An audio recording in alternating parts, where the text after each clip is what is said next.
سلام تعني على كبرات بيسب دبيت ميديا كمون تخاتلتي مدب كواخم نواخم ببزل لهم عدي ساعات قطاطرة سلام كتكون لنا نمنا دبيت ميديا بس ساعات سين نقروا مدب كواخم نواخم حزنا قريبنا زلنا سنة صنيحكم مدلواتنا كتكافلوا نخالطون كتكافلوا ميدياهم كتعبيو ميدياهم كتدقفوا بزي قامين نعدمكو نافتو فلا ما يمدلونا نايلمو وصدقكم نايلمو مدلونا عبيتي زعباتاتكم تقول زي عبيتن حدشتن زعباتات حزنا قريبنا زلنا فلا ما يمدلونا غيرنا زقمتنايو حدش وق كاب غوندر نمتما بزلو منقدي زملكتي كاب زي قصيلنا بجنبار بوري ون عرس زخاله من قصاص الله تمالي بمحرنيا مس حدنا عفار بوليتيكيا قريبنا نيرنا نسون كنرينا حدش معبالتات اللو ون قالت ون تግራይ ማእኸል ጌርና ናይ ከባቢና ናይ ቀርና አፍሪካ ውን ካውን ሕልፊልና ንትግራይ ረብሓ ማእኸል ብምግባር ናይ ትግራይ ረብሓ ማእኸል ብምግባር ዓለም ለኻዊ ትሕዝቶታት ውን እንትንትነሉ መድረኽና እዩ መደብ ካባኹም ናባኹም ለዚ ኣብዚ መደብ እዚዩ ናይ ፈላማይ ምድላውና ናይ ሎሚ ሓድሽ ውግእ ካብ ጎንደርና መተማ ዘሎ መንገዲ ኣብ መንጎ መነመን እዩ ተኻይዱን ዝካየድ ዘሎን ኣብ ናይ ትግራይ ካርታ ናይ ኢትዮጵያ ካርታ ውን ተሪኢኹሞ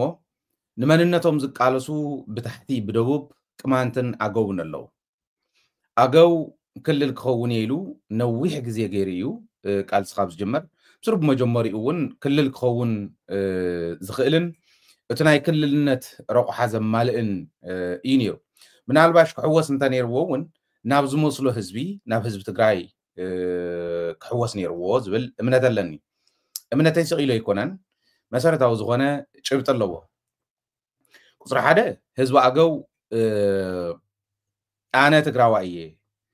እንተኾነ ክልልነት ሃውን እንተዘይኮነ ግን ምስ መስለኒ ምስ ህዝቢ ትግራይ እምበር ኣምሓራ ይኮንኩን ኢሉ ምቅላስ ካብ ዝጅምር ክልላት ኢትዮጵያ ካብ ዝፍጠራ ግዜ ጀሚሩ እዩ እዚ እቲ ሓደ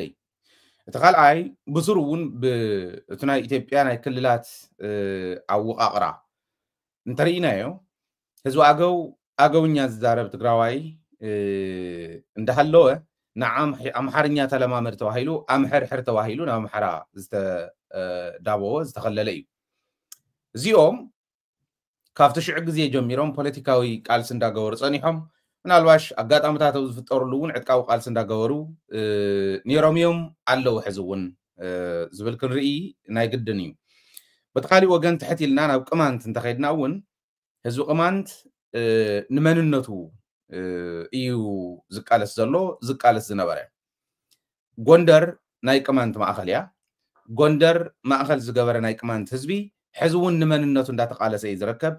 ለዚ ካብ ጎንደር ናብ መተማ ዘሎ መንገዲ ኣብ መንጎ ናይ ኣምሓራ ክልል ፀጥታን ናይ ቅማንት ሰራዊትን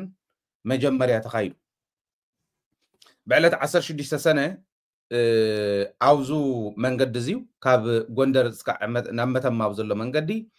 ሓያል ውግእ እዩ ተኻይዱ ሕዚ ተኣሚሎም ኣውፅኦሞ ዘለዉ ብሚድያታቶም ተሪኢኹሞ ኣነ ነቶም ናይ ቅማንት ተቃለስቲ እውን ገሊኦም ረኺበዮም ስለ ዝነበርኩ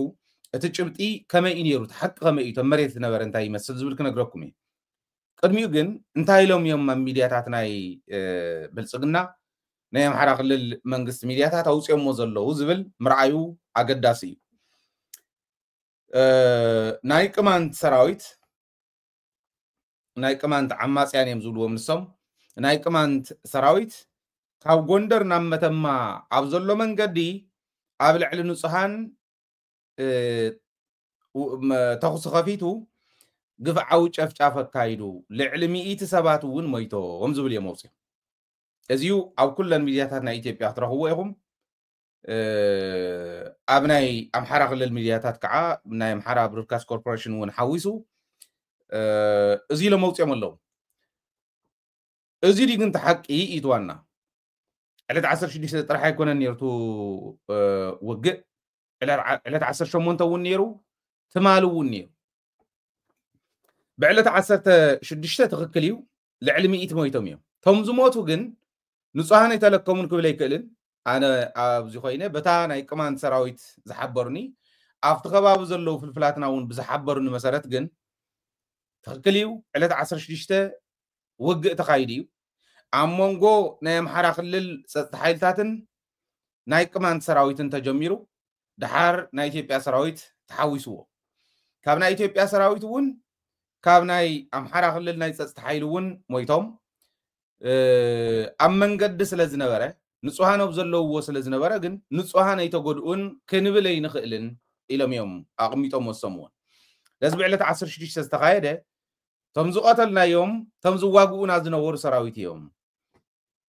ናይ ኢትዮጵያ መከላከያ እውን ናይ ኣምሓራ ክልል ሰራዊት እውን ፀጥታ ሓይል እውን ነይርዎ እዩ ምስኦም ኢና ተዋጊእና ካብኣቶም ምሕረት ብዘይብሉ እዩ ነርቱ ውግእ እዚ ንሕና እውን ስራሕና ሰሪሕና ኢና ከይድና ባህልቲ እዮም ልዕሊ 100 ሰብ ከም ዝተቐተለ ግን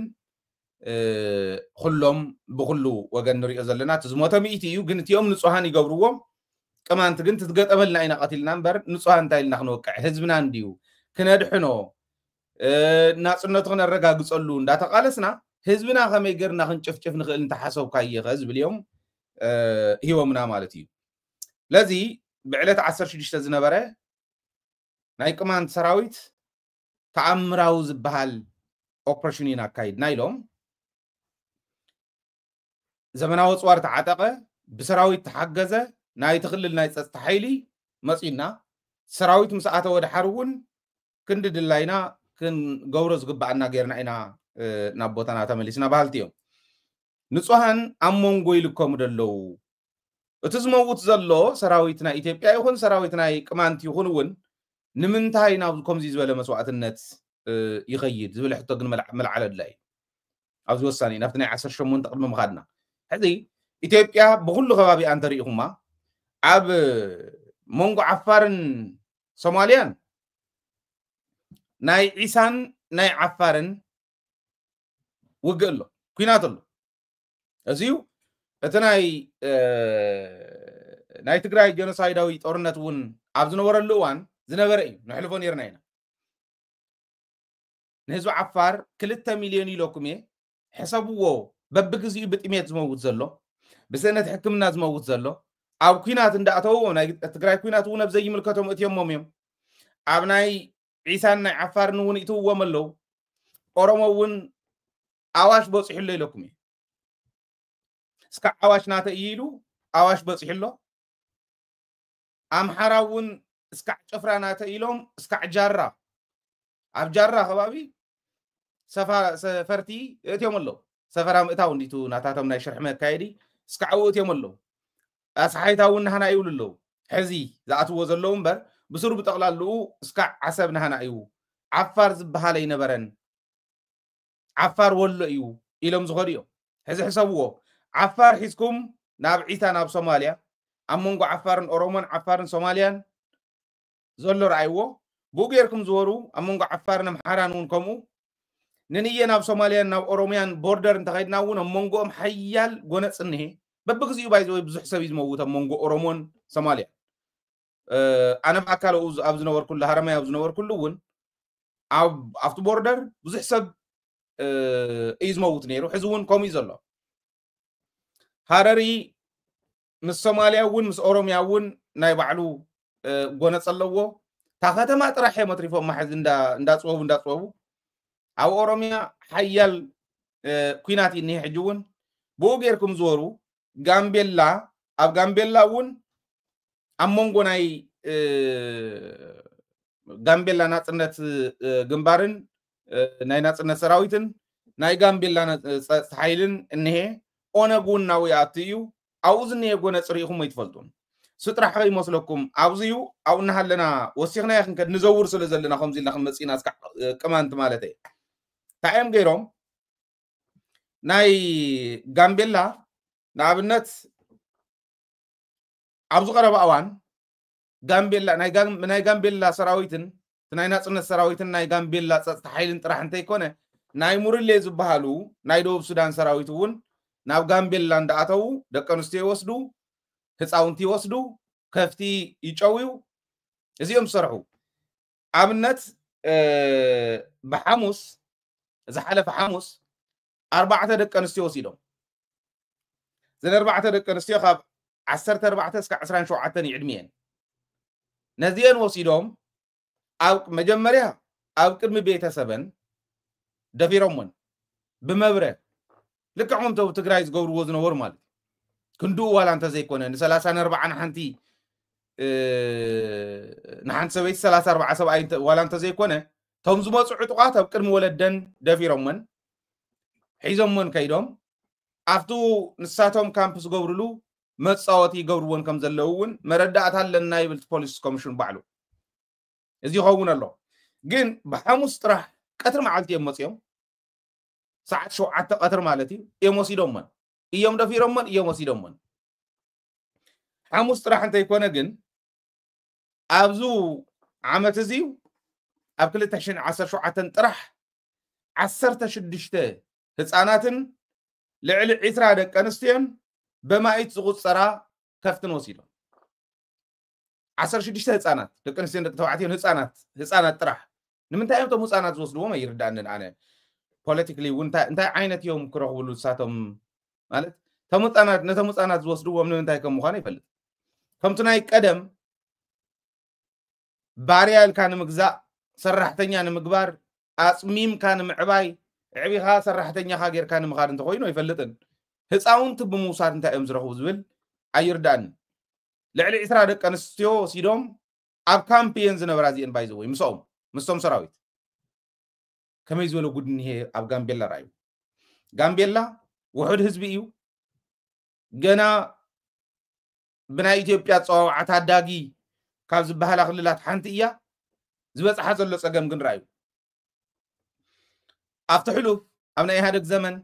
كومو غيرهم صاون توسيدوم اغازي كوماندو فلطور باير بهليكوبتر كايدوم اير ولد وريدوم الله استوحلوا له تمصاون تلعلم مصيمم تاريخ تسرحل غزي تفلطيو نتوم كم زوسدون يشال بيلو اب هاغروم اتيم باير وريدوم اير ولدوم صيموني لمي كم يترف مفتع عد زلو عغرغرون كرغاغعو زي يخول سباتيو تندقنسيهم تنكفتهم نمنتاي تلكم غامبيلا نحنا ايو يم زبلو دوب سودان ኢትዮጵያ عوشت ازنه عغرغر ተበጣጢሳ ናብ ፀግዕና ናብ ዝቀርቦም ክኸዱهم ምዃኖም ክልላት ኢትዮጵያ ራይዎ ሶማሊያ مستهاجر ሶማሊያ ይዝኸውን ትብል ዓፋር ንሕና ሃገሪና ሃገራዊ ኮንግረስ ናይ ዓፋር ዝበሃል ፓርቲ ወጣይሾም ኣብ ጅቡቲ ዘሎ ኣብ ኢትዮጵያ ዘሎ ኣብ ኤርትራ ዘሎ ዓፋር እዚው ሓደ ዓፋር ሓደ ሃገሪዩ ባህልቲዮ حزن تزويرنا ناب بنشانغول غامبيلا صحنا سلازنورنا بنشانغولون ناي ناصنت سراويتن نايتو منغستي صص حيلن ني ناي ايثيوبيا سراويت ونل اب بنشانغولون حيال وططيني ندوم كالي توساخي اوروميا 35% ناي بنشانغول حزبي اورومو يو حزي 50 بلاس حدن تبصيحنا يقولوا 3 مليون سلازغونو 50 بلاس حدن مبصح ካብ ወለጋ ዝፈናቀል ዘሎ ናው እንዳወሰድ ምስፋር እሁሊ 35 ተበጽሖም 800 ከባቢ እንድሕር ኮይኑ 800 ሺህ ከባቢ እንተኮይኑ 35% ተበጽሖም 200 ተወሲኾምሉ ዳስ 50 ፕላስ ሓደ ይበጽሕሉ ከምታ ሽመልስ ዝበላ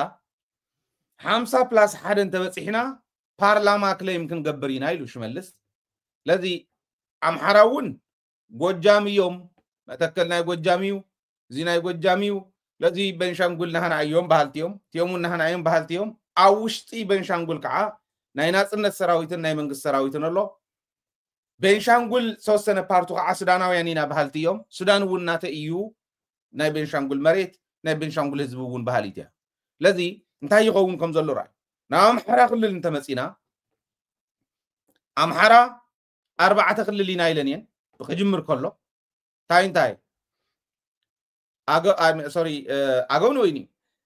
ጎጃም ሸዋ ወሎ ጎንደር ንበሃል 4 ክልላት ኢና ኢለን 4 ክልል ንምዃንና ፌደሬሽን እቴኔ ና ፌደሬሽን ቤት ምኽሪ እቴኔ ሕዚ ንምንታይ እዮም ዓዊጦም መስኺሎም ዳ ንምንታይ ዘይተነገረ ንሕና ኣፍቱ ዝኣተወሉ ግዜ ኣልዒልና ከም ዝነበርና የስታውሲ حزونو دوغ ملغو فيدريشن بيت مغري زعاتوا حتو خللنت الله 4 حتو خللنتنا يمحر 4 حتو خللنا حامشاي ناي اغو حزبي كللي ييلو كنت عنتو يزغلصكو انه وحي غزي تصنحيو كللينا يبلو له حجون مالتي حامشاي كلل زخون اغو شاد شاي بفولي زوا بفولي كلل مننتنا قمانتينا ايلوم ጎንደር ማእኸሎም ገይሮም ንሕና ጎንደር ክልል ክባሃል ከሎ ቅማንት ናይ ቅማንት ህዝቢ ታሪኻዊ ቦታ ስለ ዝኾነ ቅማንት እዩሞ ክልልነት ብቅማንትነት ክዋሃበለዎ ባህልቲ እዩ ከም ናይ ቅማንት ቃለስ ዓንቶ ጀመርናዮ ናውዚ የምጻና ማለት ስለዚ እንዳይም ዝገብሩ ዘለው ናይ ቅማንት ንናጽነት ይቃለስለው ብዕለት 16 ዝገበርዎ ልዕሊ 100 ናይ ጸጥታ ኃይል ዝቆተሉ ቀሊል ይኮነን 100 ዝሞተሉ وجئ نير خبها كله كندينا إذا أكل كبير كم زنبرة راي عاوزين نيت حطو مالتي لا تخلي لينا أقول خلوا كمان من عندنا يكبر لنا أقول خلوا كمان بتحس تغرز زلا إثيوبيا تغور لهم كم زي تقل سلاز فرطو زمت صحيل ندم كتي خلوا عاوزي أزنيها إثيوبيا أتقرأ كل مصينات أنحنا أم منتهي زلا إثيوبيا يا بنوح جمد أسيران تقرأ تشكر كراز زلا مو نحنا انت غيرنا كم تجارو كواتنا زغل زبل كنري ناي كمانت علات 16 طرح ينبره علات 10 شمونتون እንደገና አፍተቀባው ዘለው እዝታትና ኢትዮጵያ አዋጽዮም ኮማንዶውን ተይተረፈ ሰዲዶም አፍታ ኹና ተኻየደትላ እንደገና ብዕለት 10 شمونتون ኩና ተካይዶ አውዚው በኃይሊ ናይ መከላከያ ኢኒር ቅማንት ታሪኽዮም ሰሪሖም አውዚው أبزي بعلت 18 تستجبر وج كندي دا أمويتهم تلكمهم أوصون لمن تاي purely سراويتي نيرشو الكلام ويتنا خولة يقولون تهزبي ناوي كربن أورد بعلت 16 زنبرة أوصي وخاف تخواوي وصي سل زنبرة بعلت 18 استجبر وج سراويت من سراويتي نير كمان تبتعم حيالات تواجاتيهم فلوطات يوم اي كالو ومن شعون اوبريشنهم صريحهم دلايم صريحهم يمكن ازمتما خبابي ولا تحسوا ناي تግራይ እንተኾነ ንዓኣቶም ነቶም ናይ ቅማንት ሰራዊት ግን ካምፖም ዘለውሉ ከባቢ እዚ እዩ ማለት እዩ ትማልውን ነሪ ናይ ትማል ፍኹስ ዝበለ ስለ ዝነበረ ግን ብዙሕ ሪፖርት ይገበርዎን ናይ ምሓራኹን ይኹን ናይ ኢትዮጵያ በሓፈሻ ريبورت يتجبرن لذي عاوز خباب زنيه وجه بأجو كبابي زنيه هنا أجو سراويت من قصاص زياتهم تتحيزهم زيهم حسكا نزياتهم دقيفكا نكمان تدقيفكا ناجو دقيفكا نناي عفار تقالس تدقيفكا انتهي كم تسخم زغل حزي نابعلنا نامناي تግራይ كنوم صون غلينا ኢትዮጵያ ትክክል ጦርነት ከጅምሬት ብለላ በትግራይ ይታአቶ ኢሎም አኸባውን ይርዩ ናይ ሰላም ሚኒስትር ጸዊዐይሉ ተጸውዕ ናይ ሰላም ሚኒስትር እዩ አው መስከሩቶም ተሳተፍት ዝተባሃሉ ግን ናይ አፍሪካ ፒስ ኤንድ ሪኮንሲሌሽን ዝበሃል ዝኾነ ቢሮ ይጸውዕዎ ተባሂሉ بعل أرجعوا برهس ترخبلو بعل كالوت باندات ترخبلو أبراهام طرحي زي نبره أفتانا يقولهم قن مسعينات أخيوانا باندات تون تعمز قرم أخيوا نتوم طلعت زنعقه كاوش تزوت تقراوا أي زبل تقرينيا الزارب أو أخيوا سكوا بمحارنيا أم جرمون متاكم مخانخون رينا إثيوبيا خوينهم تግራይ ከመይ ገረም ከፍርስዋ ከም ዝኽእሉ ይሓልሙለው ኣፍቱና አፍሪካ ዝኾነ ፒስ ኤንድ ሪኮንሲሌሽን ዝበሃል ኣዳልዮ ይዝወሎ ግን ብዕሊ መን ይዳሊ ወይልና ክንሓተት ከለና ሰላም ሚኒስተር ዝበሃል ናይ ኢትዮጵያ ፀረ ሰላም ዝኾነ ሰላም ሚኒስተር ዝበሃል ዘዳለዎ ኢሎምና እዮም ኣውዚ ተረኺቦም እዮም ቶም ባንዳታት እዮም ዝብሉ ገሊኦም ኤርትራ ይወቃዑ ክእተለዎ ንኣብነት ኣረጋዊ በርሀ ቃል በቃል ዘቅረቦ ኤርትራ መመታት አለባት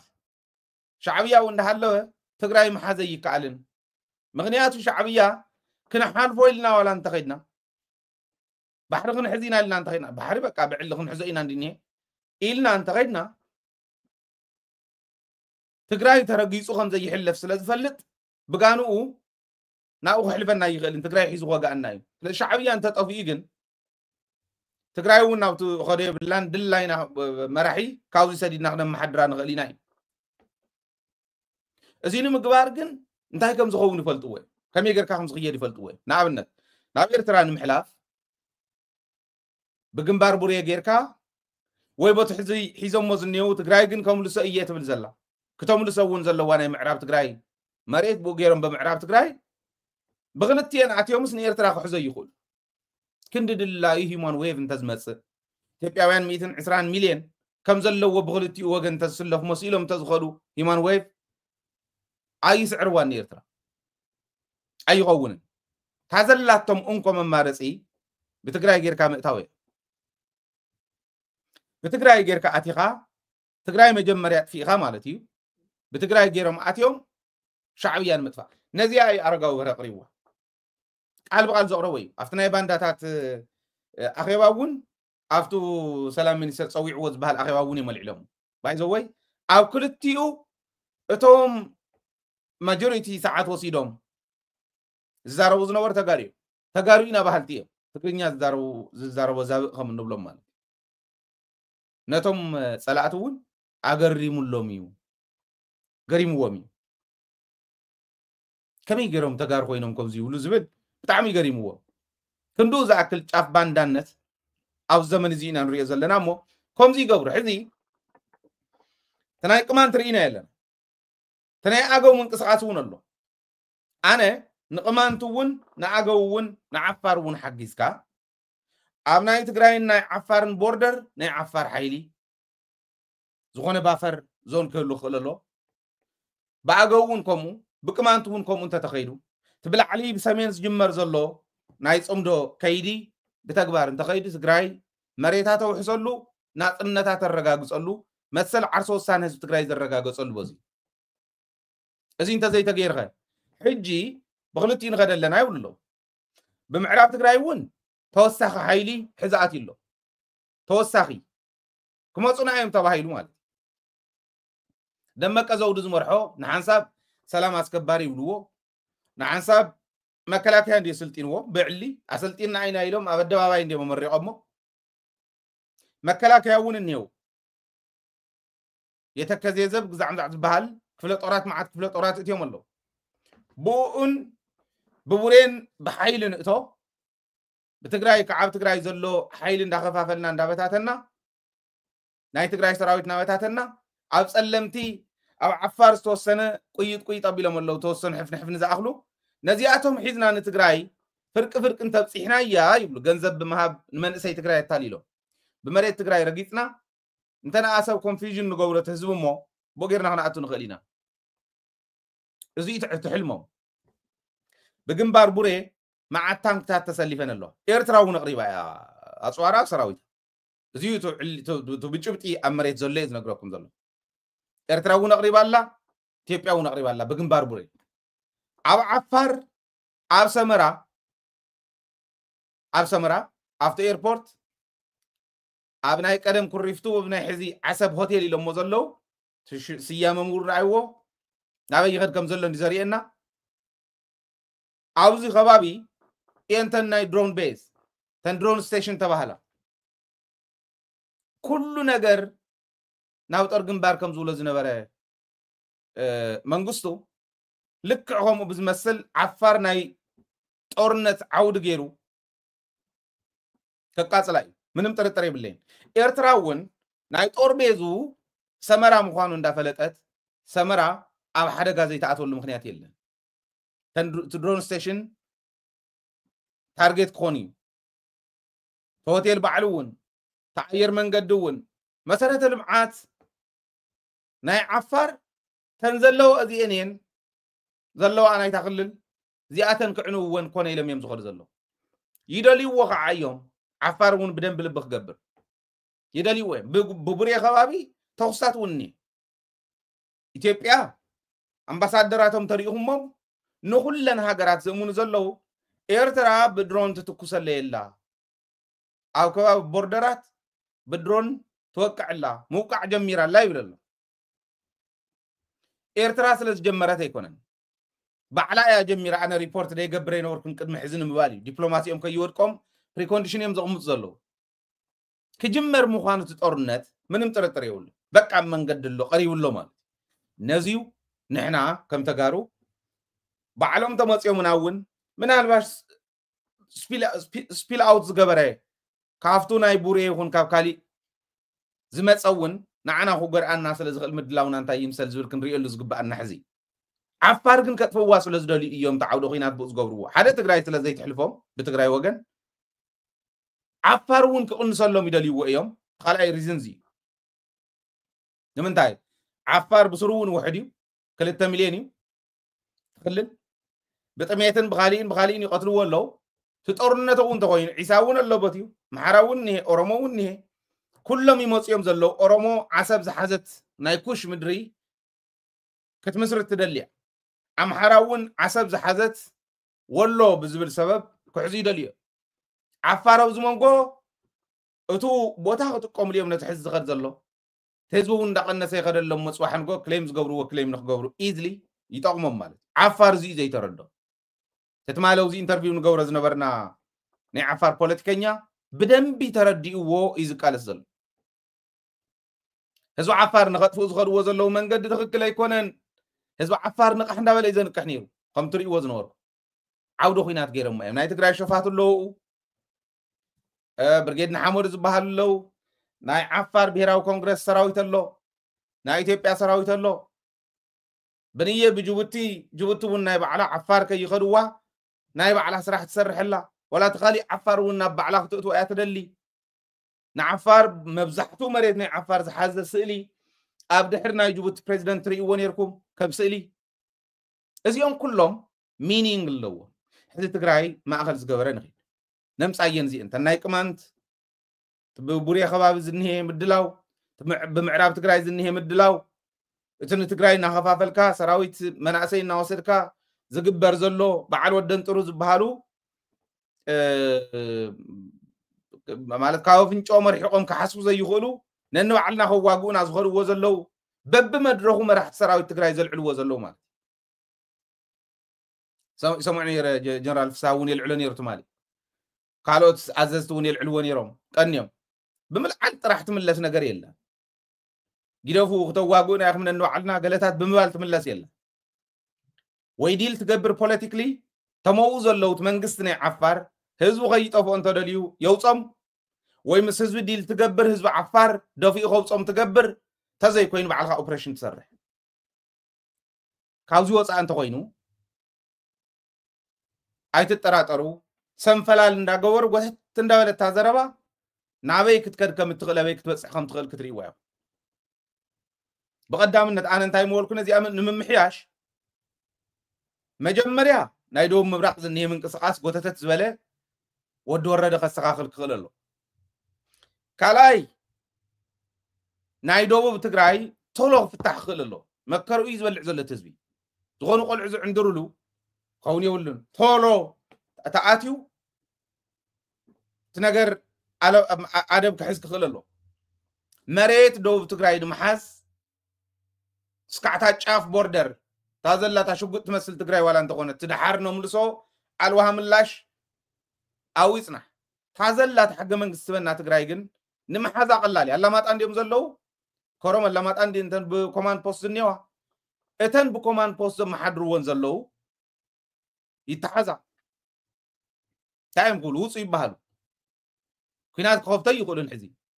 اي قبرو وان يزب زلو واتخونه دات كوزي ناي ميليتري طبيب مخانه يدلن روي زي مجمريا ستيبل انت غير كايا بوردر كان تحلي غاب علخا معراب تግራይን مئتاو معراب ግንባር በይኑ مسار مسبع اغولي لي زحس اي قبرو وان ينخونان حاجه تنايفان حليفهم زليلهم مصيوم كوقنا يقول فانو ون اديس ابا خاط سلازدل زحلف سراوي تحليو كوش مدي مردا يكال ካልኣይ ብኤርትራ ወገን ዝፍጠር ዘሎ ሰላም ዓርሱ ዝኸኣለ ኣስተዋፅኦ ኣለዎ ሳልሳይ ብሰራዊት ይኹን ብኻሊ ኣይገብሩዋን ክልሙን እንተዘይኮይኖም መሬትኩም ከይተሓልፉ ክብሉ እንተዘይኮይኖም ኣይገብሩዋን እዚአን እንተ ግበራ ዘለወን ብልመና ዝኾን የለን ሓይልኻ ብብቕዓትካ ተረጋግጾ መንነት ተረጋግጾ ግዛእታዊ ሓድነት እምበር ለሚን ካስተኽበልካ የለን ዓና ብፍላይ ወባዕሎም እንዲዮም ገይሮም ኸጥፉና ለዚ ለሚንና እንገብሮ የለን ታናይ ትግራይ ኩነታት ተሪኢኹማ በተን ዙርያ ሕዚ ዝኸድክዎን ከምዚ ኣይለ ኢትዮጵያ ዘላትሉ ኩነታትን ሓውን ዲዝእጎድ ዘለው ኩሉ ኣብቲ ዓዲ ሓውና ተንበልበለ ዙርያ ምላሽ እንተሪኢኹማ ምስ ሱዳን ተጸማመደት ምስ ኬንያ ተጸማመደት ምስ ሶማልያ ተጸማመደት ምስ ጅቡቲ ተጸማመደት ምስ ኤርትራ ተጸማመደት ዓዲ ንሕና ባፈርና እንታይ ኢልና ሓሲብና ነተን ባፈርና እንዳደላደልና ሰራዊት ዓፋር ሰራዊት ኣገው ሰራዊት ቅማንት ደግፍካ يفريد له النايب على الناصراوي نمنتا إذ فرح وعلى بريتوريا فريسوم نأجو سراوي دقيفهم ديم كلنا نايت جراي سراوي نمكففال اسم ديم زو لم تتنازل له ويس كحلي يم زو كحلي نازل له زي أب مقبار كم ده تاز خدوا معرة بمخاد أو درد بناي درد ترابيزا قول عندهم زيهم بزي درجة أخذ خد تاز جوار كوما زي آية إحنا عارسنا خن كلاخل حجزنا إلهم منا بافرنا سلزخونا غيرنا يخ بالكاي يجي يوم تسكى أبي حمد ولا بقول صخم تتبهله مالده بقول سوون يجور اللهم تبر كون مسرحي كالي نعفار تترقي فمس نتمو عفار زني هو سديدك كتصرح تغلي نعجون كمون نقمانتونكم كمان تنتحيز وقت من قدي معرف تقرأ كتب الإخدام اللي سكلها أو زلوا جنا تقرأ واي مسكال له بحال كله أو سري شيء ويقول يخدمي زيسي نمنتا إنا نصبه يزل نازبل سلازة تحتني وعلي حتى سلاز فترة لي إيه خمسي زبزله لذي تاخونا تاتزيا تنايت أورنا الدمنا نريد زلنا إزي مثل إثيوبيا كنت تقول زلا تنايت أورنا الدمنا خمس زلوا وخينو አዲስ አበባ ሶስቱን ፖለቲከኛታት አደም ዝኸድዑ ተጋሩኢና ባህልቲ በትግራይ ሽም ተወዲብና ኢና ባህልቲ ነገር ግን ትግራይ ተቀፋሉ መንገድ እንደሐለሙ ዝሐድሩ ትግርኛ ዝዛረቡ ዛብእ አኪባት ሰርሑ ዘላን ኣብ ዓፋር ይኹነ ጸለምቲ ሓድሽ ሓራ መሬትና ወልካ ዝግበር ዘሎን አደብ ክሕዝ እንተኮይኑ ብደንቢና ክንርዶም ዘለና ንኣብነት ራእዩ በጥቂት ስራ ፈቶች ምክንያት በሆነ አጋጣሚ ፖለቲካል ኮሪደር ስለተገኙ ብቻ የትግራይ ህዝብ ወደ ፈለጉት ማጥ ለማስገባት መብት አለን በሚል ሰዎች ብቻ የትግራይ ህዝብ የትግራይ ወጣት ጣፈንታ መወሰን እንደማይችል ምናሳይበት ጊዜ ነው። እነዚህ ህወሓት የተባሉ አካላት ጀነራሎች ቅድም አቶ ጌታቸው 5 ሰዎች አላቸው ራሱን ጨምሮ ማለት ነው። ራሱን ጨምሮ ነው 5 ሰው ያለው ያው 5 የህወሓት ስራ አስፈጻሚ ነበሩ ማለት 5 ሰዎች እነዚህ ሰዎች በትግራይ ላይ የመወሰን ቤቶ ፓወር የላቸውም። አሁን ስናየው ምንድነው ለምሳሌ የጦር መሳሪያ አቅራቢዎች አሉ ከነዚህ ውስጥ ገበያውን የሚያመቻቸው ደግሞ አሉ ትግራይ ላይ ሆኖ ማለት የሚጠቀሙበት ቃላቶች አሉ። ቃላቶቹን ለማድረግ ህወሓት ይላሉ። እስካሁን ህወሓት ተሰረዘም ተሰርዞ አለ ምንድነው ህወሓት ማለት ነው ወይ ሌላ ስም እንጥለን አለ። ስለዚህ ህወሓት ይባላል እስካሁን ማለት ነው። ሌላ አውራ ፓርቱ ህወሓት አውራ ማለት ነው ማለት አምድ ማለት ሌሎችስ ደቂቃ 50 ብኝ ከተጋፋ እኔማንቺ ከተጋፋን አስቀድሜ ይቅርታ ልጠይቅ። እኔ ምካስቆልኩት አስቀድሜ ይቅርታ እነታደሰ ወረደን ጌታቸው ረዳ ምንም ሊያረጉ አልቻሉም። የሚችሉም አይመስለኝም። ምክንያቱም ቁጥጥሩ ፌደራል መንግስት በስብሻለሁ ላለው ቡድን ስለሰጠው ራይዎም እዚ ኒርት መድረኽ እዚ መድረኽ እዚ ስለ ትግራይ በመሓርኛ ዘዘተየሉ ኢትዮጵያ ትግራዋይ ዝበሃል ካብ ገጸ ምድሪ ንምጥፋእ ትግራዋይ ጥራሕታ ይኮነ ትግራዋይ ዝሰርሖ ታሪክ እውን ካብ ገጸ ምድሪ ንምጥፋእ እትኸዶ ዝነበረ ታሪክ ስለዚህ ይፈጸመቶ ሙሉእ ብሙሉእ ትግራዋይ ዝበሃል ልሕስ ኢሉ ስለዘይ ጠፍአ ንሱን ክኾነሎም ዝሓልምዎ ሕልሚ ብኸምዚኦም ዝበሉ ትግርኛ ዝኽእሉ ግን እዕርዮም ዘመሓርሓሩ ዓዶም ዝሸጡ ህዝቦም ዝሸጡ ባንዳታት እዩ እናተዘተየ ውዒሉ ኣብዚ መድረኽ እዚ ዝተባህለ ሙሉእ ሓበሬታ ኣለኒ ብርግፅ ሚድያታት እውን ኣውፅኦኖ ስለ ዘለዋ ገሊኡ ምርኣይ ይከኣል ተዓብዪ ነገሩ ትቁም ነገሩ ብስሩ ቁም ነገር ክሰርሑ ዘይኽእሉ ካብ ዘረባ ሓሊፎም ተኣምር ከምፁ ዘይኽእሉ ሰባት ምዃኖም ዋላት ናይ ኢትዮጵያ ሓይሉ እውን ትግራይ ከጥፍእ ምድላዩ እምበር ትግራይ ከጥፍእ ከም ዘይኽእል ብተግባር ነረጋግፀሉ እንታይ መሲልኩም ቶም ሒዝዎም ዝኒሄ መሳርሒ ትግራይ ናይ ምጥፋእ መሳርሒ ኢሉ ሒዝዎም ዝኒሄ ሰባት በዓል ኣረጋዊ በርሀ በዓል ክብረን በርሀ በዓል ጌታቸው ረዳ በዓል መንጋግ በዓል ተስፋይ ንጉስ እዮም ዘረሪኢኹም እዚኣቶም ፖለቲከኛታት ኮይኖም ስለ ፖለቲካ ትግራይ ክዛረቡ ኢኹም ሰምዑ ዘሎ ፖለቲካ ትግራይ ንምቕያር ህዝቢ ትግራይ ንምጥፋእስ ፖለቲክሊ ዘሰለፍዎም እዚኦም ምዃኖም በዓል ኢላይ ሃይለ ማርያም በዓል መኒ ኣርኣያ ተስፋ ማርያም ዝበሃል እዚኣቶም እዮም ቶም ፖለቲከኛታት በዓል መንጋግ እዚኦም እዮም ፖለቲክሊ ንትግራይ ከሽንፉ ንሕወሓት ቻሌንጅ ክገብሩ ነቱ ኢሊት ትግራይ ስዒሮም ክመፁ ኢሎም ዘቕመጥዎም ባንዳታት እዚኦም እዮም እዚ እቲ ሓደ ፅቡቕነቱ እዚ ዓርሶም ከመሓድሩ ዘይኽእሉ ገለ ሰባት ማለት ገሊኦም ስንፈልጦም ኢና ኣብ ሶሻል ሚድያ ናይ ብዕልግና ዘረባ ካብ ምዝራብ ወፃኢ ካሊእ ተኣምር ዘይብሎም ሰውኡት ኢሎም ናይ ፖለቲካ ሰባት ኢሎም ሒዞም ክመፁ ከለው ክንደይ ናይ ዝኣክል ድኹማት ምዃኖም ንፈልጦም ኢና ንርድኦም ኢና ግን ሸለልትነት ናይ ትግራይ መሪሕነት ሸለልትነት ከሽልኾም ይኽእል ባንዳ ከሽሉ ከምቲ ዘሽልኾም ዘሎ ሕዚ ንኣብነት ኣብ ገለ ውሳነታቱ ናይ ወዲ ወረደ ብጣዕሚ ዘናድድ እዩ ገለ ውሳነታቱ ከዓ ተስፋ ዘለዎም ኣሎ ሓደ በዓል ሰብለ በዓል ልማዝ ዝበሃላ ዋና ፎርማተራት ናይ በዓል ጌታቸው ረዳ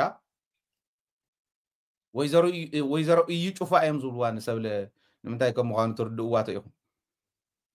መረዳእታ ናይ ትግራይ ንምርካብ ናይ ካቢኔ ትግራይ ንምርካብ ወዲ ወረደ እንታይ ወሰነ ምስ ዘለዉ እንታይ ወሰኑ መን እንታይ በለ ዝብል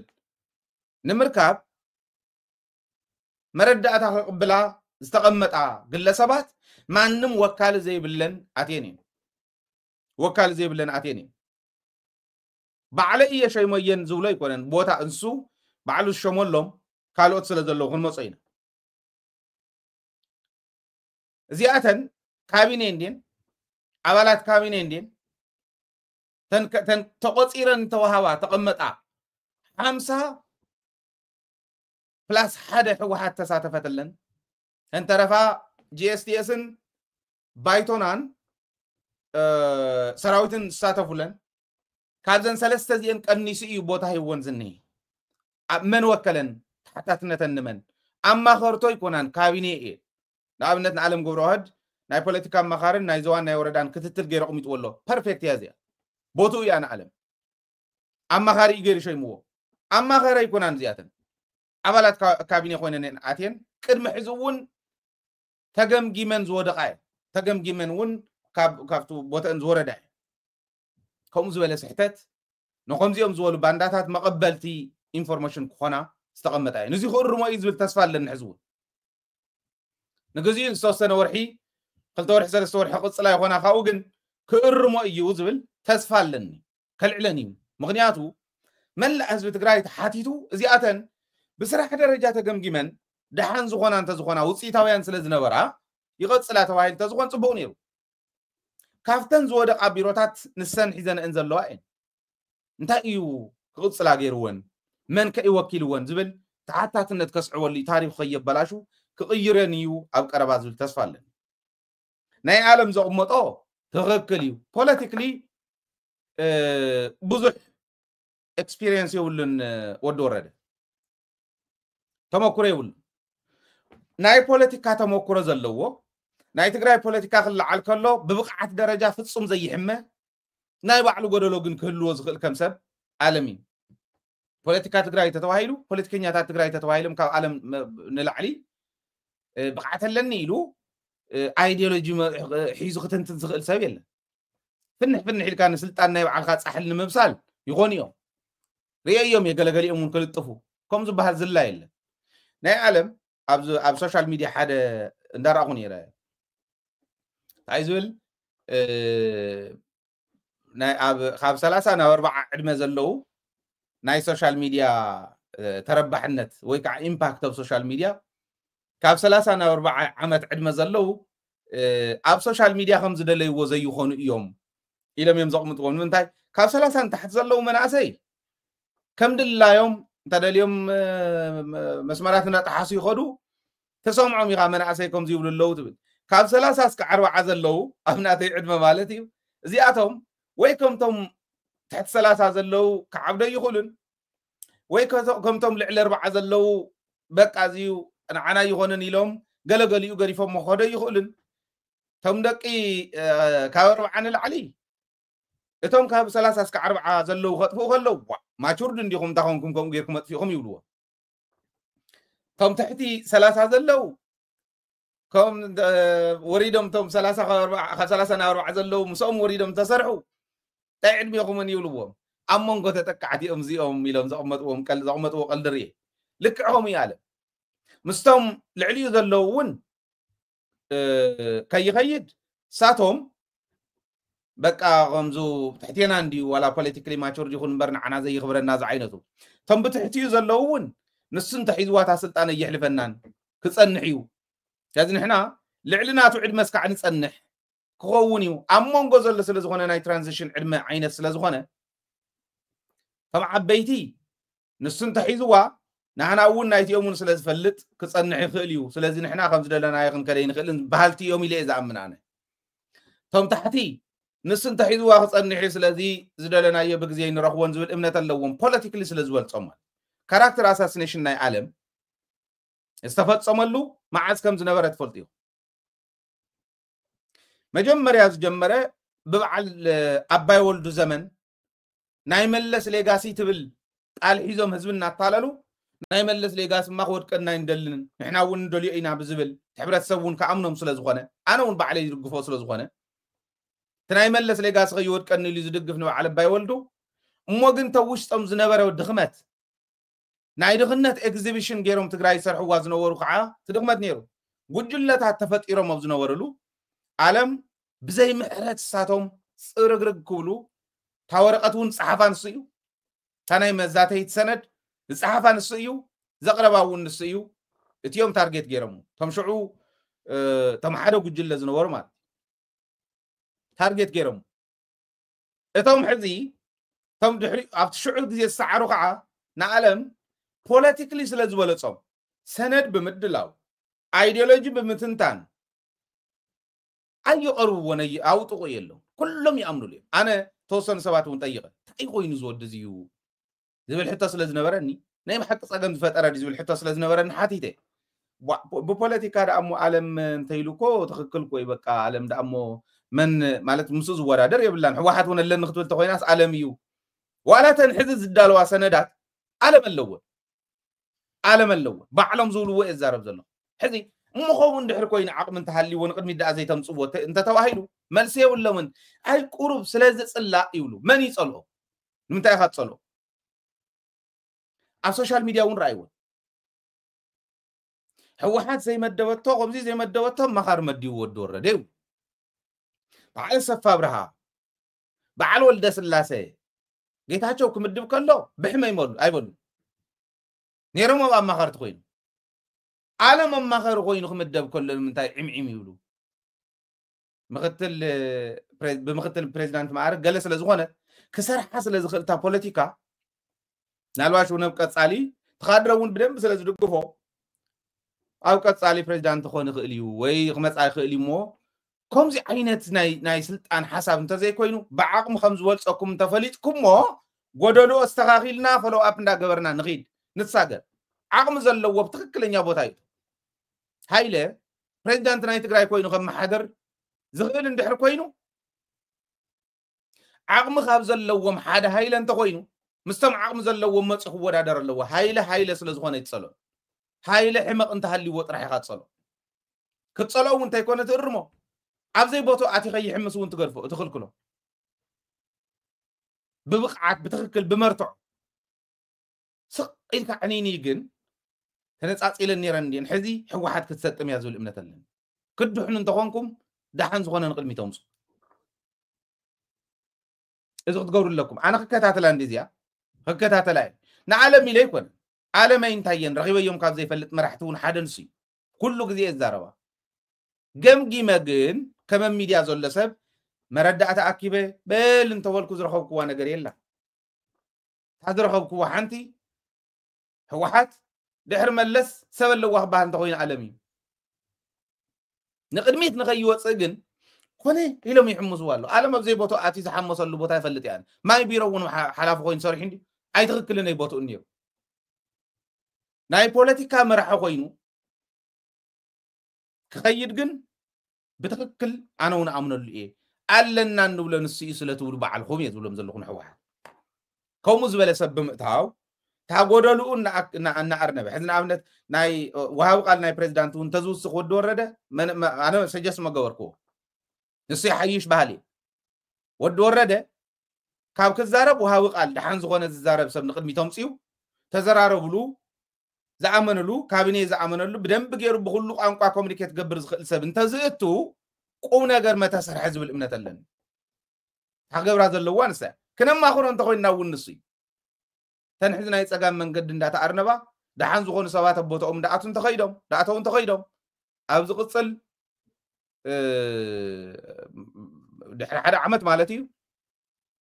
ናብታ ክንበፅሓ ዝግባአና ክንበፅሕ ክገብሩና ይኽእሉ እዮም ሰብ ስቑኢልኩም ብሩመር ብሓሜት ኣይትገምግሙ ሰበይ ንስኣን ባህሊ እየ ኣነ እታ ናይ ዓለም ኣነ ፐርሰናሊ ብደንቢ እየ ዝድግፋ ዝብል ከቕምጥ ደሊ ናፍቶም ባንዳታት ተመፂና ግን ነዞም ባንዳታት እዚኦም መድሓኒቶም ክኾን ዝኽእል እውን ንሱ ስለ ዝኾነ እየ ናይ ዓለም ኣልዒለ ከምኡ ዝበሉ ሰባት ክኣትው ኣለዎም ንቕድሚት ክመፁ ኣለዉ ኣለውኹም ንኮሙኒኬሽን ዝኾኑ ሰባት እውን ነተን ቢሮታት እውን በቢ ዝምጥንዎን ሰባት ክትእትውለን ክትክእሉ ኣለኩም ዝብል እምነት ኣለኒ ከምኣ እንተኮይነን ኢና ክንሳገር ንኽእል እዚኣ ክንሕዝ ኣለና ናብዚኣቶም ክንመፅእ ከለና ዓዶም ዝሸጡ እንድዮም ደጋጊሞም ዓዶም ዝሸጡ እንድዮም በዓል ክብሮም በረ ፖለቲከኛታት ኮይኖም ኣብ መድረክ ዝሳተፍሉ እሞ ከዓ ስለ ትግራይ ብማሕርኛ ዝዛረብሉ በዓል ተስፋይ ንጉስ ፖለቲከኛታት ኮይኖም ዝሳተፍሉ መድረክ ስለ ዝኾነ ክንዕቆ ንኽእል ኢና ግን ከዓ ትግራይ ናይ ምፍራስ ከይዲ ዘየለ ባጀት ተበጀትሎም ዝኸዱ ዘለዉ ሰባት ስለ ዝኾኑ ኣስተውዒልካ ምርኣይ ኣስተውዒልካ ምርጋፅ ዘይምንዓቕ ኣድላይ ወሳነ ዝኾነ ነገር ወሳነ ዝኾነ መልሲ መሃብ ወሳነ ስለ ዝኾነ ኢለ እየ ዘቕምጣነ እዚ ንብል በርጌታቸው ቀዲሙ ዝሸጠና ስለ ዝኾነ ምዕራብ ትግራይ መሊኡ ይሸጣ እዩ በዓል ፀለምቲ መሊኡ ይሸጠኒ ብተግባር ፀለምቲ ህዝቢ ንክጠፍእ ከምዚ ጀነራል ህንፃ ዝብሎ ዝነበረ ኣጣል ኣኪብካ ናብ እንዳ ቦኻሪት ከም ምስዳድ ኢና ንፀለምቲ ናይ ፀለምቲ ተመዛባሊ ሰዲድናዮ ከምኡ ኢኑ ደግሞን ፍጹም ኣይድገምን ኢሉ ጌታቸው ኣብኡ ዝተቐተሉ ኣብኡ ምስ ተመለሱ ተጨውዮም ተወሰዱ ሓላፍነት ዝወስዶ ጌታቸው እዩ እቶም ኩሎም ላዕልን ታሕትን ዘበሉና እስካብ ሕዚ መስዋዕትነት ዘኽፍልና ዘለዉ መስዋዕትነት ከፊልና ዝሓዝናዮም ፀላእቲ እውን ዝኸዱሉ ክስተት ናይ ጌታቸው እዩ ምዕራብ ትግራይ እውን ከም ዝሸጦ ደመቀ ዘውዱ በዓል ነጊርና እዩ አለው ወልቃይት ጠገዴ የምንለው ምዕራብ ትግራይ ነው የሚለው እሊቱም የትግራይ ግዛት ነው የሚለው እኔ በጣም አመሰግነው አቶ ጌታቸው በፊት ዛሬ ሁለተኛ ጊዜ ነው ስንገናኝ ይሄን ጉዳይ ሳነሳ እውነትህ ነው የወልቃይት ጉዳይ በሆነ በተለየ ነገር መመለስ አለበት እንጂ እውነትህ ነው እኔም ይሄን የትግራይ ግዛት የሚለው አልቀበልም እነዚህ ናቸው የትግራይ ግዛት ምናምን የሚል ነበር ጀነራል ታደሰ ወረደ ነበር አውሮኮስ ጋር እነሱ ናቸው ትግራይ ግዛት የሚሉ በሚዲያም ቢሆን ተው በየነበርኩ ብለይ ነበርና እኔ የተሻለ አመለካከት በየነበርኩ ይላል ተማሐርኛውን በደንብ ገረመ ይፈለጥውን አይካልውን ነገር ባንዳ ኮይኑ ታላ አቶ ጌታቸው አመሰግናለሁ ጉዳይ አሁንም በውይይት ንፍታው የሚለውም ጦሩ መነሳሳት ነው አይታረቁ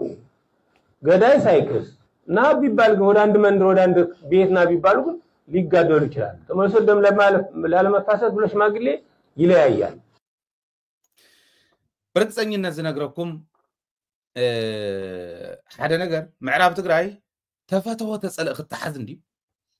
تفتوه تسأل كملسن دي عاب كربا أوان كملسن دي بزيد أرى لنا دي زي أتوم نابي إمكاتو شو عقن تعميد التحزن حزنا نابي إمكاتو خمسة الباندات دمك أزودو معراب تقرأي لقي أسكع عز غدل الأوان بعلم كتفوه معرف تقرأي تلقي دمك أزود ما كمز تودع شرق مفوز مالتي شرق مفوز زي مجوجو قال زفاوزالو عدتنا أنت تودي شرق مفوز نمل ما يخون دولة مسفى يخون ملجبا يخون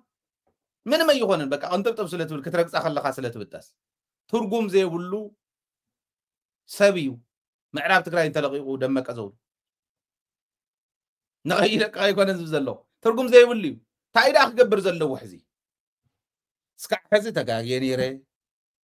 تقرأي متوا خمسة يترف مسفلتكو جن زي الحين مخانة يسلز فلتكو تقرأي إن تي عزة الرأي إن الأبوي بجح عرقني واللهم أبوي زودو نتوم تقرأي خا شوز ولا كتقرأي شوز ولا تقرأي بابو تقرأي بدي تقرأي أبي مو زي رخوكو خوي نمبر انت زرخوا توديك نقرون دنيره هيلهم حدا جزيز نقرنا ابو انت هلم بهوت كيدي لهم منهم مستقراي عرقني سقع حزت فيه حزت زي تترف مخانا معراب تقراي بقروا اوان زملسوا مخانا مسفلتكو ناو لبي تمليس له يا باندانته يعني عرقني بل لا تمبو كما انت زي غيرو كم معراب تقراي موصي ترفون كوص خلق عساتهم بعلم كتفوهم جميرهم مكونيرهم تقراي اندي دمك زودو يلهم أبقى أوان جميرهم ملو كم زي ترف معراب تقراي مبلغ سلس فلتوا نبؤ خيدي حتتهم بهاليا دمك ودي مخانون اجرا كانو كان انت طيب كان لي دفلتا ولا حجتكم بحنخ فرهكم نودي انت ديال معدو انت ديال فؤادو انت حتى ديال اخيدو انت حسيت ديال اخيدو هم مخلونين الله يكون مهرف الله يركبوا بعين يزوروني دل بربرخوكو بمخركو لا أنت هاي أنت ماني رايلهم أذكرت ما بلغتها عندهم بلغتها يقولوا أطبي لهم أريم بلو إسراب بلهم تراخنا زمانات إثانجوا حياتي أدانيون بتين نخل بلا بلو نعين أنجوا أخذ بلغتها إلى أن لقيت أسلم كذا يتبع أبو خاص تقرواي يلو يزلعني يفتوني هيفتون تايلون وعلو هزال لي انتايلون وعلو هجون تقرواي جمل والي بابو تقرواي باديو تقرواي تقرواي جوز ولا جوز والك تقرواي تجاجيني ريبل زغل سبت في انديو وانجلنيا جنسايدر انديو سمون جنسايدر كحق فيدوليو كبار وين بعلم كتفو وين تغطريهم ميسترون سلاز فلت هاي يقولوا خمس نور نساتهم سلاز فلت ناب تقراي اندحر كيد معراب تقراي انت تتحيز مو ناب تقراي كي غددنا يلوم قديمهم كتفوه نساتهم كم زي حقفوه يفلطيو معراب تقراي انت تركيبه معراب تقراي نخحزلهم باندانتو نعو نخطقمو ليهم حزم مزلهم بر معراب تقراي كتحاز كله ايدلي ونعو ايدلي ون طرح انت يكونه حبريتا خي احليف خي هب مئنتان كتفوه تايبلا هاي لبل زي أنا خيطو نعو طرح يكون دجاني مارون فرق عندي فرق تقراوي عندي كافتم جينوسايدرات تواهيلهم امنستي انترناشونال ون هيومن رايتس واتش ون زوصوهم بصحف بسند بانترناشونال تكالات زوصو كاب زوصو حدا عندي دجاني مارون فرق تقراوي يغحدني يرتسمعون يركم انا ግማሽ ትግራዋይ ነኝ እና ካብ ትግራይ ለስራ ብለው የመጡ አብሸቅሊ ገለታት ኢሎም ዝኸዱ ማለት ኤም ወሊዶምኒ ከምኡ ስለ ዝኾንኩ ትግራዋይ እንዲኑ እንታይ ከም ይገብር ይውልና ኣነ ግን ኣምሓራ ከም ዝብል ይብል ጽባሕ ንጎ እዚኦም ተጋሩ ምዃኖም ስለ ዝፈልጡ ሓበሬታ ከየውፅሎም ምስተሰዓሩ ከጥፍኡዎም እዮም እንታይ ጠፍኡ ህይወቶም ከድሕኑ እንታይ ጠፍኡ ولا زخل سبت في ام بحق حتى ان تقراي لهم يقرتا حتو من الواشون ككحس غل صراحه تسريحهم نامننتهم كملص ودي قطامي صاوعيتي كقرب دلي ኣብ ትግራይ ዝንሄዚ ኣብ ምዕራብ ትግራይ ክኽሰት ዝኽእል እውን እዚ ተፈተወ ተጸልአ መሬትና ክምለስ ከሎ ብውህብቶ ብልግሲ ዝውና ኣይኮነን ብቕልጽምና ነምልሰይ ተኣምር የብሉን እዚ ብቕልጽምና ነምልሰይ ናይ ባንዳታት ትግራይ كيد كاديسا باخيد كا بمحرنيا تزاريبكا ما يديسا ساتيغا كبد خاسل زفتتكا ويديسا زلوا خا خلت ثلاث فوقات نزيان كتحلو نزيان كتنكباخب نزيان كتزلق عد خاسل زخحدكا زي ترفكا مخان اديسا زلخا ون كتفلط لك بحاليا but security enforce ማረግ ኃላፊነት አለበት በቃ that's the basic understand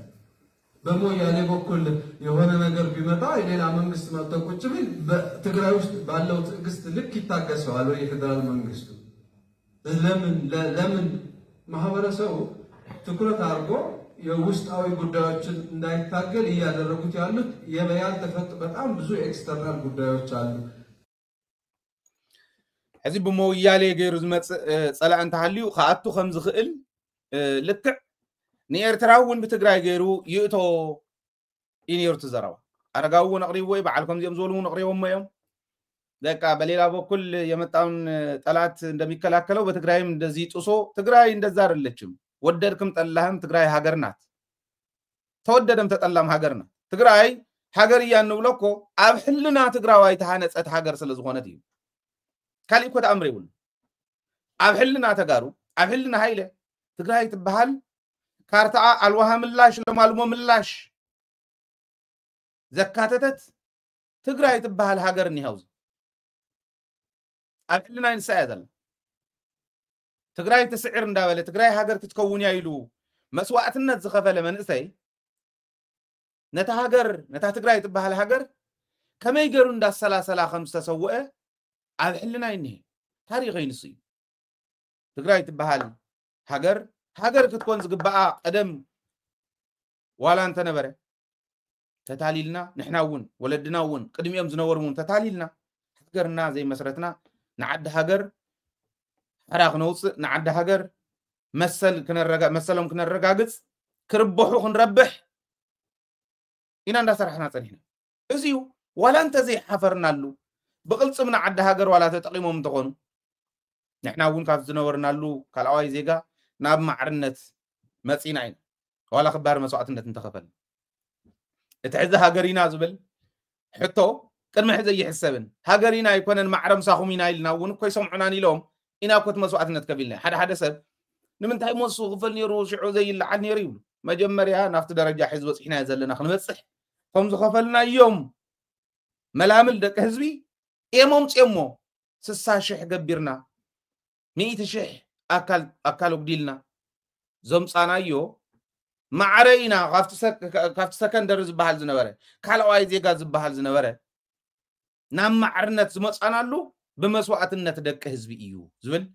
كنردوهم كلل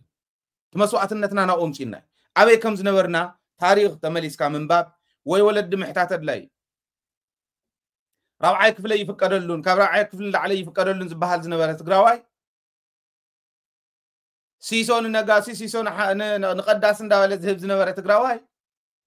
حكمنا يقول بيت مرتي يقول زنوره تقراوي مسألة المعاد يفلت ومو خافتو ناي سلطانه زمن مسرت سلطانه خوينو كاوخسمايت كينغدم ناوزو درجه زورد وتግራዋይ ተመሊሱ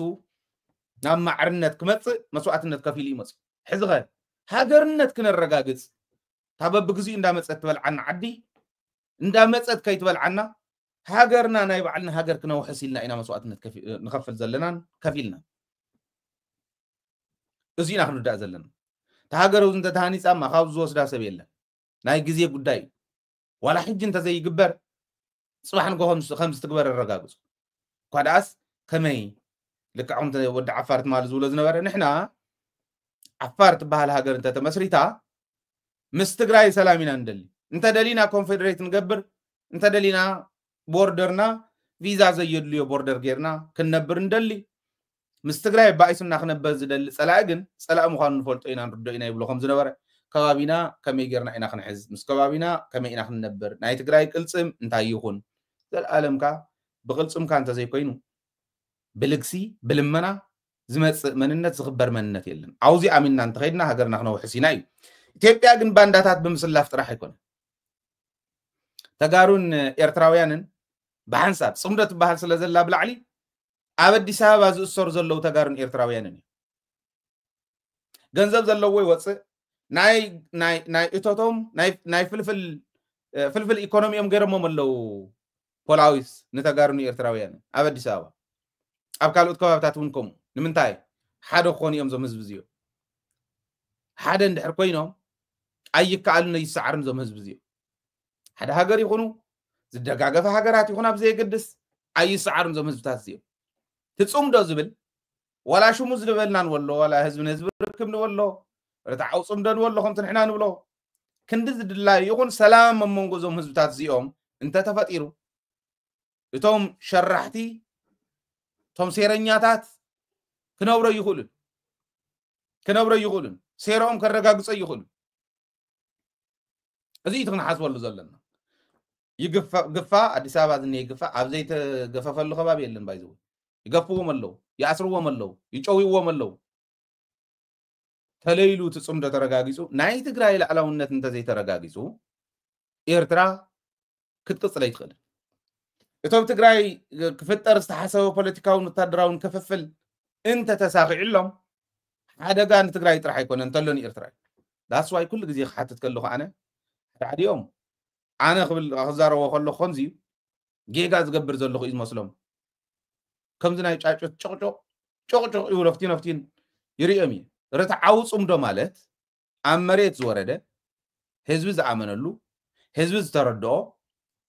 ህዝቢ ንህዝቢ ረኽቢ መሰረት ገይሩ ዝግበር ስኢልካ ዝኾነ ከባቢ ስለ ዘራኸብካዮ እንታይ ኮነ ዝተሰነደ ትግራይ ወፅያ ማእኸል ኣብ ኣደባባይ ዓለም ክትፍርም ኣይትኽእልን ፈልጥ እየ ይርዳእኒ ከም ክልል ትሕዝ ዘላትሉ ስታተስ ክልል ስለ ዝኾነ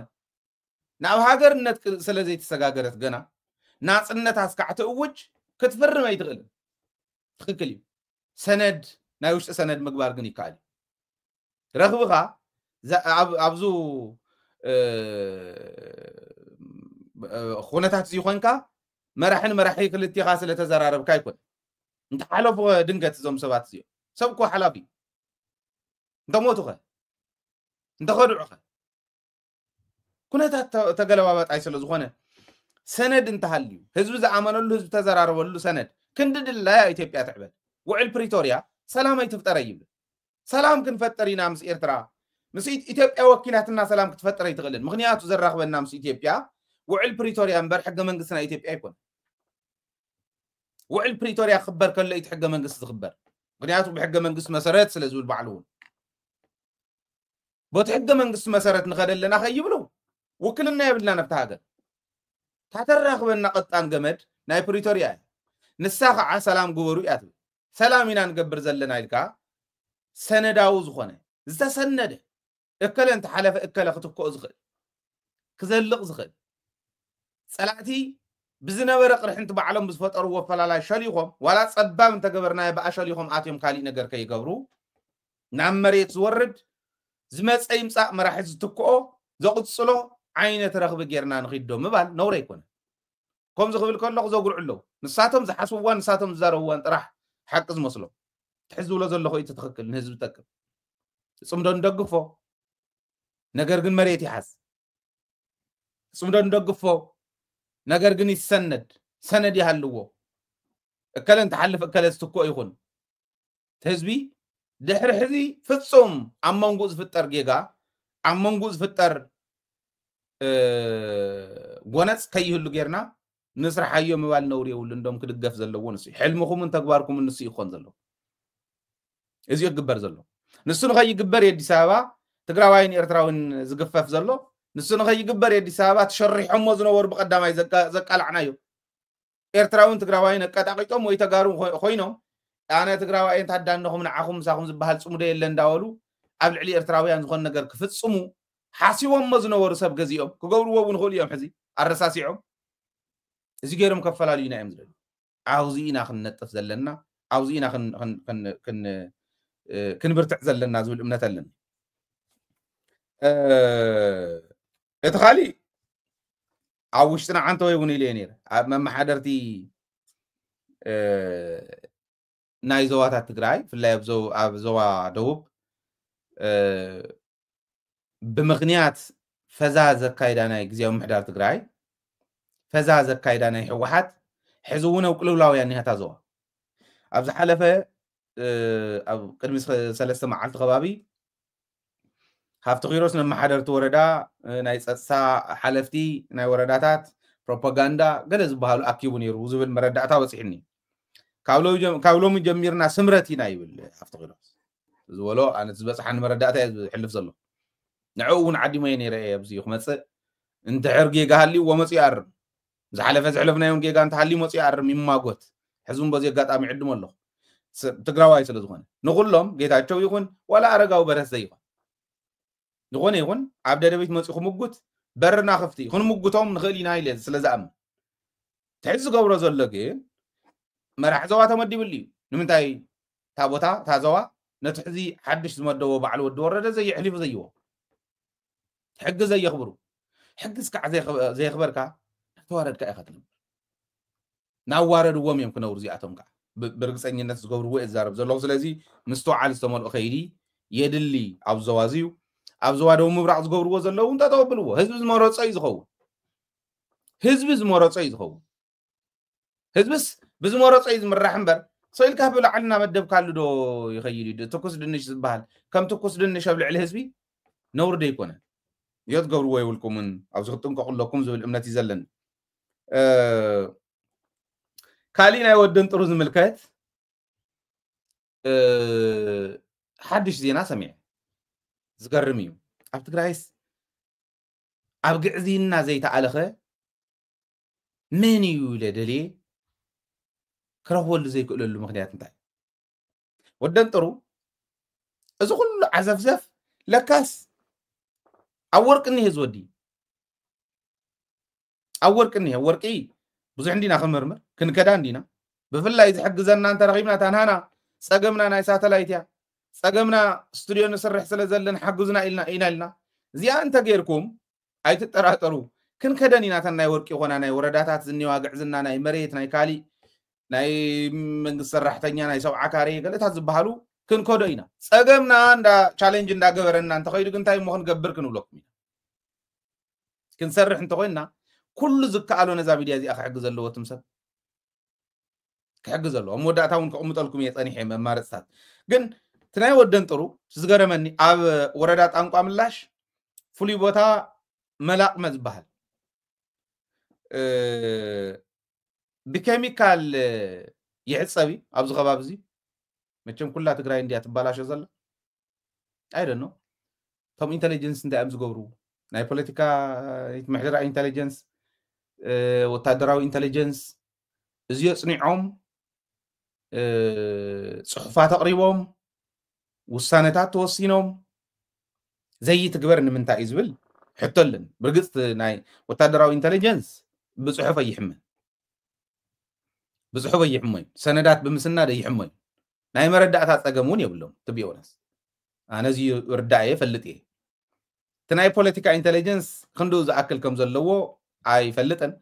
زلوا موني مثلا مخنياتو كسرح نيريو قليلي تناي تقراي ناي ورق قداي وانت تقون مبال قلال يعني سبي موت الله انساتي موت الله مريتنا يبكل الله ماينا يبكل الله حمدنا أيرنا يبكل الله سب أبسب أنت وصح زي إمباكت زي مرأي أنت تجمير يقولوا والله كأب هوسبيتالات أبسب أنت وصحه عبي حدا قال لنا كمل سيء مخنيات كرسة مدرسة لزبكال حدا قايو ناي شراون كم تزرع أخمو شدش تسعات إنا تماغيتنا مسنا شرا محدا وانا مخنياتنا هزبي يتأفق سلا زولي هزبي يتأفق كلنا إنا خنتحاور بعد زمي دي هزو خد القفل كان عطو انتقوينا عرينا خن مرمر انتقوينا خن موجود انتقوينا بليس نغط صلبها ليه نايزي جن هافتي قوحو خابز اللو كيميكالي تقومو خابز اللو ورقي والرقو خابز اللو حدا يود انتو عبزا بوتازي ايوال كوني با ايكونا نيبا يمتع موي موجود انا خو موجودو مس زملكاتهم مستم ناي مردعتاي فلفلات كم موجودو يمسع يدول اللي سلك يفلطيو خصلم دا يزوعل امبر نعاي كلغبن يغلن من مخانه يفلط يه مرداتا ابزي بددبيت زقرب حصوت كوينه يفلطن بفصم ولا حنتي زقربنا يا تغاغي يتفلطن تزاوي يتفلطن بتخكل نقرب بتخكل كعا هيت نغبر تارجتنا كومينا ددبيت نسي ازغم غوتراليو نيميرا نيفرس يبل الله ازي يوتو زخيل زلو بتግራይ ዝብል ግን መረዳእ ከድልየኩም ኣብ ካሊ መረዳእታና ዓምዶም ገብረስላሴ ናይ መድረክ ኣቦ ወንበር ኮይኑ ተሸይሙሉ መድረክ ናይ ኢትዮጵያ ፓርቲ ናይዚዩ ኣቦ ወንበር ኮይኑ ተሸይሙሉ ዓምዶም ገብረስላሴ ዓረና ወኪሉ መድረክ ዓረና ኦፌኮ ሲአን ዝበሃል ናይ ሲዳማ የሲዳማ አንድነት ንቅናቄ ዝብል ሲአን ዝበሃል ካኡ የአፋር ህዝብ ፍትህና ዲሞክራሲ ፓርቲ ዝበሃል ዚአቶም ዝሓዘ መድረክ ዓረና ኣሎ ኦፌኮ ኣሎ ናይ በዓል ፕሮፌሰር መራራ ጉዲና ሲአን ኣሎ ናይ ሲዳማ ናይ ዓፋር ህዝቢ ፍትህን ዲሞክራሲ ፓርቲ ዝበሃል እውን ኣሎ እዚኦም ዝሓዘ መድረክ ናይዚኦም ግንባር ከነብሎ መድረክ ኣቦ ወንበሩ ሕዚ ንዓምዶም ገብረስላሴ ገይርሎ ምክትሉ ከዓ ምክትልን ወፃኢ ጉዳይን ፕሮፌሰር መራራ ጉዲና ኮይኑሎ ታሪኻዊ እዮም ኢሎም ትግራዋይ ስለ ዝኣተወ ዝኮነ በርግጽ ታሪኻዊ ዝኮነ መበል 17 ጉባኤ ገይርና ኣለና ኢሎም ኣቕሚጦም ኣሎ ሕዚ ንምንታይ እዮም ንዓምዶም ገብረስላሴ ምፅሞ ናይ ባዕለይ ከቕምጥ ኽእል ዓምዶም ገብረስላሴ ትግራዋይ ኦሮሞ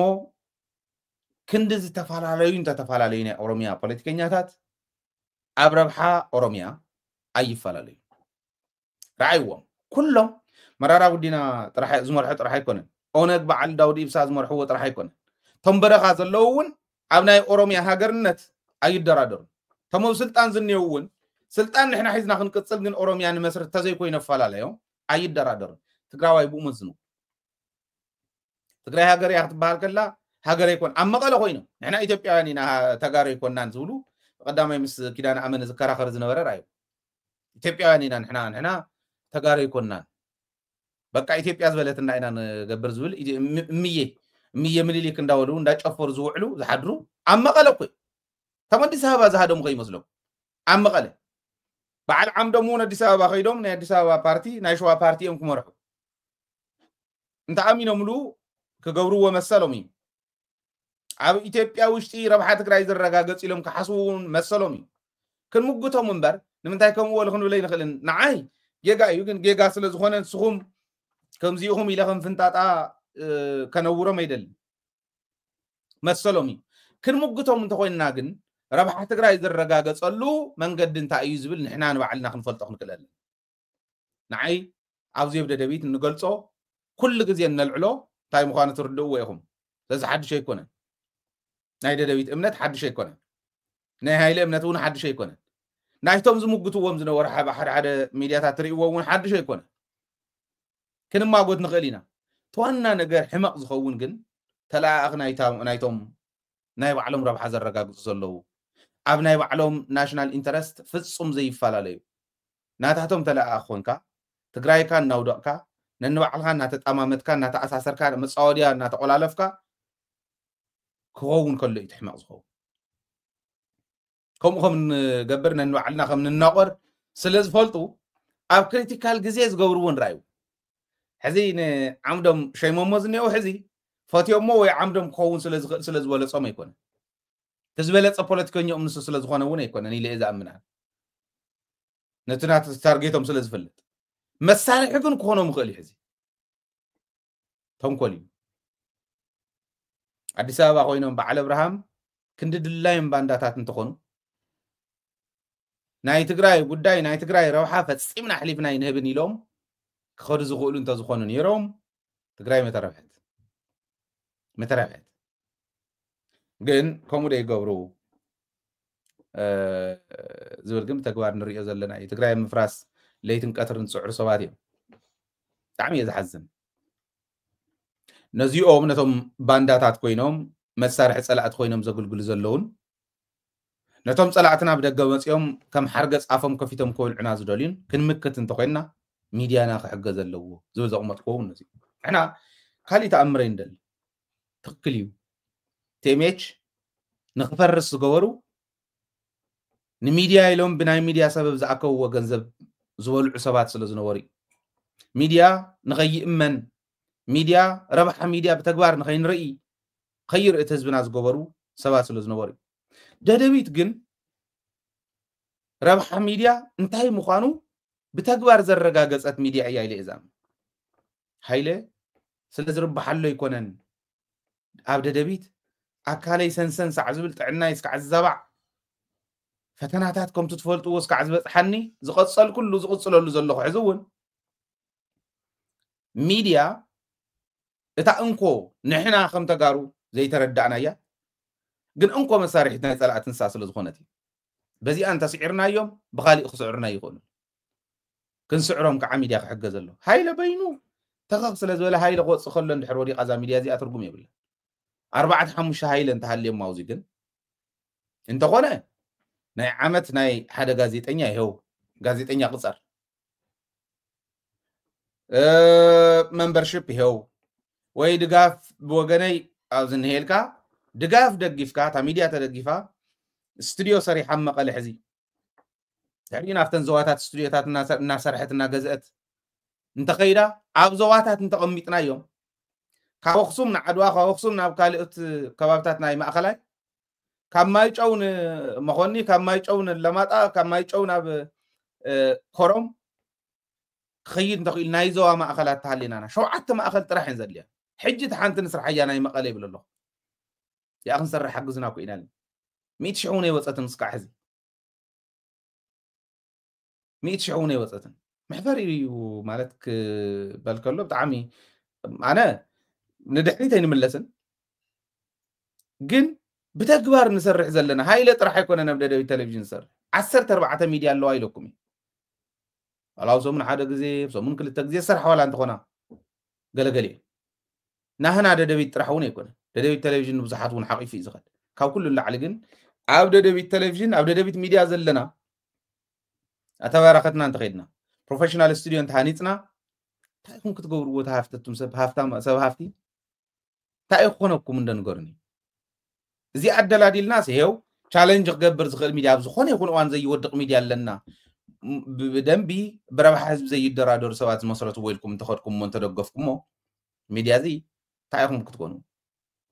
ترى حي رايكم تكالاتكم يتفالطلون حزبكم يتدحنلون يገርመني نلمنا يكوننا ربح حزبي بزي زرغاغص إلنا إنا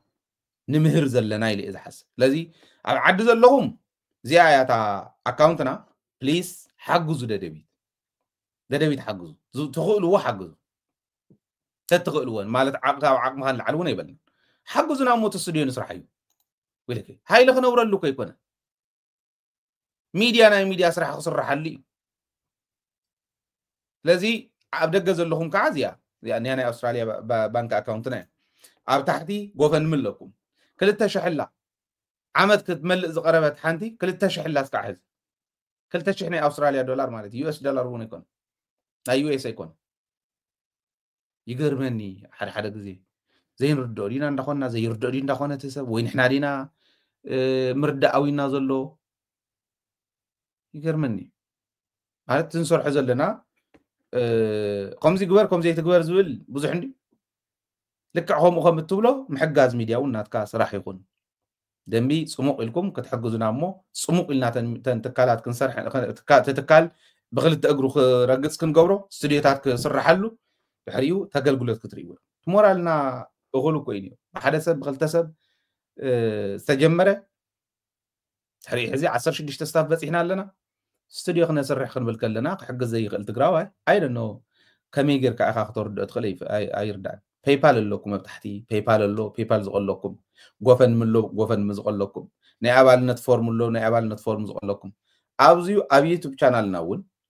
جوين تبل لافتا channel ددبيت ميديا اوفيشال تبل جوين تبل اب جوين غيركم كتسرحوا كت زقالكم كونتريبيوت كتكبروا بزي غطامي صوع له I don't know انتاي مسولنا اينا خطردونا يفلطن جن hopefully اب عد زلو سب بيزنس كحجزنا بب ከተሙ ዘለኹም ናብ ናይ ደደቢት አካውንት ብምእታው ዝያታ አካውንትና ፕሊስ ሓግዙ ክነፃረቕ መጽኢና በብኸባቢኩም ዘሎ ፀገም ክነቃልዕ መጽኢና ክንምጉት ክንመጽኢና ረብሓ ህዝቢ ሒዝና እንዳሞጎትና ክንቅጽል ኢና ደደቢት ተዘይተሓግዛ ግን ትርጉም ይብልና ለዚ ደደቢት ሓግዙ ደደቢት ናይ ደደቢት አባላት ኩኑ ሚዲያኩም ነፋልጡ ሰብስክራይበር ይብዛሕ 100 200 እንዳልና ክንከይድ ኣለና ኦፍ ኮርስ ኣብ ቀረባ ዝጀመርና ያ ድሕርቱ በዓል ጌታቸው ዘጥፍእዎም ቻናላትና ኣብ ቀረባ ጀሚርና ጽቡቕ ይኸደሎ ጽቡቕ እውን ይረአሎ ኣብቲ ማሕበራዊ ሚድያ እውን እዚዮ ክንገብር እንተኮይና ግን ድጋፍ ናይ ግድን ስለ ዝኾነ ዩቱብ ዝሰርሑን ንሕና ብቴሌቪዥን ንሰርሕን ማዕረ ገይሩ ሚድያ ዝብሎም ንዕኦም እውን ኣሎ ሶሻል ሚድያ ይትኽክል እዩ ግን ንሕና ኢና እንዳኸፈል 10,000 ዶላር 1.5 ሚሊዮን ቅርሺ በወርሒ ንሳተላይት እንዳኸፈልና 10,000 ንሳተላይት ንስታፍ እውን ከምኡ 5,000 ዝኸውን ተወፃኢ 15,000 ጠቕላላ እንዳውፃና ንሰርሕ ዘለና ንሕና ኢና ቴሌቪዥን 24 ሰዓት ዝሓዝናሉ ብማንም በዚሕልፍዎ በዘይትሕልፍዎ ከይበሃል ንህዝብና ረብሓ ክንከራኸር ኢልና ኢና እዚ ንገብር ዘለና ሃሊና ይኮነ ተንዘለዋን ድሬን ዝገብራ ዘለኹ አካውንተይ ሕሰቡ ህዝቢ ክሕግዝ ክኽእል ኣለዎ ዝብል እምነት ኣለኒ ተስፋ ይገብር ደገን ውሽጢ ዘሎ ህዝቢ ተረዲዩ ነዛ ሚድያ እዚኣ ክሕግዝ ማለት እዩ እዚ ለሰላም ሳኹም ሰላምን ዓወትን ከዓምስ ጅግና ህዝብና ክኾን ትምኒተ እዩ ትግራይ ትዕወት